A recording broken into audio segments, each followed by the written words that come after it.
اور ایک جادوگرنی ہرشا کا۔ جی ہاں ناظرین کرام، سرکار صابر پاک رحمت اللہ علیہ اور ایک جادوگرنی کا واقعہ۔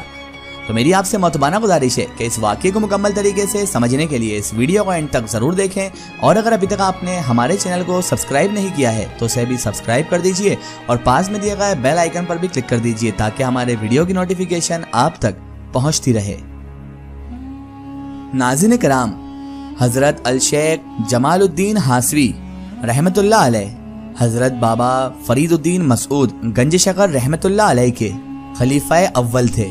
سیر الاولیاء کتاب کے مصنف تحریر فرماتے ہیں کہ حضرت شیخ جمال الدین ہاسوی رحمت اللہ علیہ حضرت بابا فرید الدین مسعود گنج شکر رحمت اللہ علیہ کے خلیفہ تھے، اور آپ رحمت اللہ علیہ کی مریدی کی بدولت قابر شیوخ کے مرتبے پر پہنچے تھے۔ حضرت بابا فرید رحمت اللہ علیہ کی نظر میں حضرت جمال الدین ہاسوی رحمت اللہ علیہ کی قدر و منزلت اس قدر زیادہ اور عظیم تھی کہ حضرت بابا فرید رحمت اللہ علیہ جس کو بھی خرقہ خلافت سے نوازتے تو پہلے اس مرید یا اس خلیفہ کو ارشاد فرماتے کہ پہلے ہاسوی جا کر خلافت نامے پر حضرت جمال الدین ہاسوی رحمت اللہ علیہ کی مہر لگوا کر لاؤ۔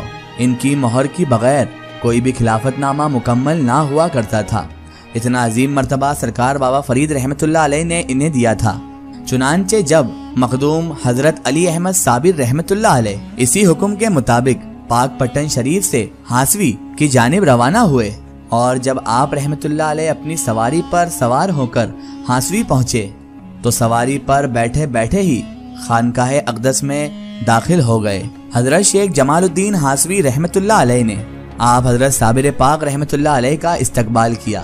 دونوں بزرگوں نے نماز مغرب اکٹھے ہی ادا کی۔ نماز کی ادائیگی کے بعد حضرت مخدوم صابر پاک رحمت اللہ علیہ نے پیر و مرشد بابا فرید رحمت اللہ علیہ کی طرف سے دیا ہوا خلافت نامہ اور قطبیت نامہ بھی ان کو دکھایا۔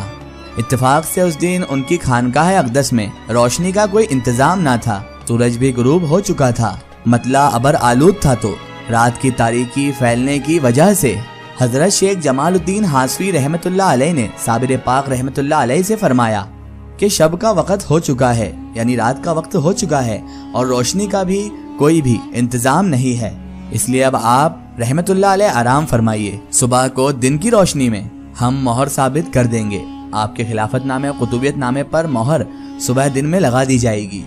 حضرت مخدوم علی احمد صابر پاک کلیری رحمت اللہ علیہ نے یہ بات سن کر فرمایا، کیا روشنی نہ ہونے کی وجہ سے ہی یہ کام صبح تک ملتوی کیا گیا ہے، یا پھر کچھ اور بھی کام ہے آپ کو؟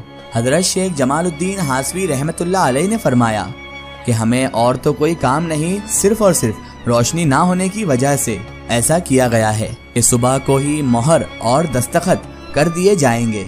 حضرت مخدوم علی احمد صابر پاک رحمت اللہ علیہ نے اسی وقت مہر لگانے اور دستخط کرنے کا اصرار کیا۔ چنانچہ چراغ جلایا گیا، لیکن اس وقت ہوا بھی بڑی زور کی چل رہی تھی، اسی لیے ایک جھونکے سے چراغ جو تھا وہ بجھ گیا۔ یہ دیکھ کر حضرت مخدوم علی احمد صابر پاک کلیری رحمت اللہ علیہ نے اپنے دائیں ہاتھ کی انگلی کو اوپر کیا اور اسم اعظم پڑھ کر دم فرما دیا، تو آپ کی انگلی یعنی انگشت مبارک شمع کی مانند روشن ہو گئی، یعنی اس میں ایک آگ سی لگی اور وہ ایک چراغ کی طرح روشن ہو گئی۔ اللہ اکبر۔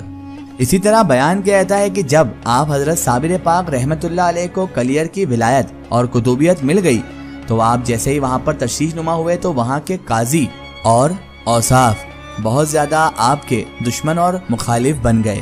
ایک مرتبہ کا ذکر ہے کہ آپ صابر پاک رحمت اللہ علیہ مسجد میں نماز ادا کرنے گئے تو مسجد میں اس وقت جگہ تو موجود تھی، لیکن لوگوں نے آپ کو مسجد میں جانے سے ہی منع کیا۔ جب یہ بات جامعہ مسجد کلیر کے امام کے ذہن میں آئی، انہوں نے صحن میں بیٹھے قاضی تبرک سے اس کا ذکر کیا۔ انہوں نے اپنے ملازموں سے کہا کہ علی احمد صابر درویش کو کہیں کہ مسجد کے صحن سے باہر جا کر سجدہ کریں، اور آپ حضرت صابر پاک کلیری رحمت اللہ علیہ کو مسجد شریف میں نہ جانے دیا۔ خیر، آپ رحمت اللہ علیہ نے مسجد سے باہر نکل کر کہا، چلو ٹھیک ہے، اب ہم سجدہ کریں گے تو یہ مسجد اور اس کے گنبد اور اس کے مینار بھی ہمارے ساتھ ہی سجدہ کریں گے۔ لہذا جیسے ہی آپ حضرت صابر پاک مخدوم کلیری رحمت اللہ علیہ سجدہ ریز ہوئے تو مسجد کے مینارے گرنے لگے اور زلزلہ اس قدر شدید آیا کہ لوگ بڑی مشکل سے جان بچا کر بھاگے۔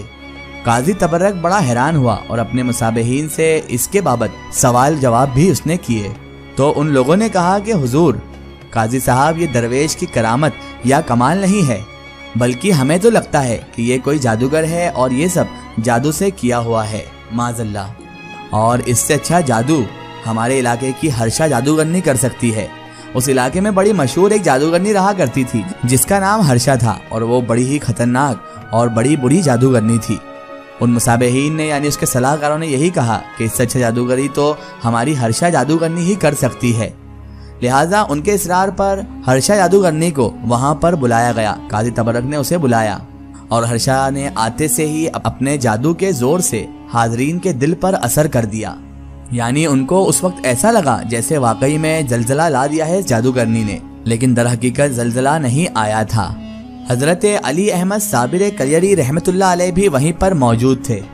آپ رحمت اللہ علیہ نے یہ ماجرا دیکھا تو اپنی دستار مبارک اتار لی اور اسے جھٹکا دے کر صاف کیا اور اوپر سر پر لے لی۔ جھٹکا دینا تھا کہ اس جادوگرنی ہرشا پر، جس کے کمال سے لوگ ڈرتے تھے، اس پر ایک لرزہ طاری ہو گیا اور وہ اچانک خود بخود ہی جھٹکے کھانے لگی۔ کلیر کی زمین پوری کے پوری زمین کانپنے لگی۔ یہ دیکھ کر وہ ہرشا جادوگرنی کے ساتھی چیلے چپاٹے فوراً خوف کھا کے آپ کے قدموں میں گر پڑے، معافی کے طلبگار ہوئے اور اس کے بعد ایمان لا کر مسلمان بھی ہو گئے۔ اور ادھر ہرشا جادوگرنی تو بے ہوش ہو چکی تھی۔ جب ہرشا جادوگرنی کو ہوش آیا، وہ جیسے ہی اٹھی اور اس نے جیسے ہی سرکار صابر پاک کلیری رحمت اللہ علیہ کو دیکھا تو اس نے بھی ان سے معافی مانگی۔ آپ رحمت اللہ علیہ کے دستے حق پرست پر اس نے اسلام قبول کیا اور اس کے بعد آپ سے مرید ہو کر آپ کے عقیدت مندوں میں شمار بھی ہوئی، اور پھر اس نے تمام عمر صابر پاک رحمت اللہ علیہ کی خدمت بھی کی، اور اس کی قبر آج بھی مزار شریف سے ملحق کچھ دوری پر قبرستان میں موجود ہے۔ سبحان اللہ۔ ناظرین کرام، یہ شان ہے سرکار صابر پاک رحمت اللہ علیہ کی۔ اگر یہ واقعہ آپ کو واقعی بہت پسند آیا ہے تو کمنٹ میں یا صابر حق صابر ضرور لکھیں۔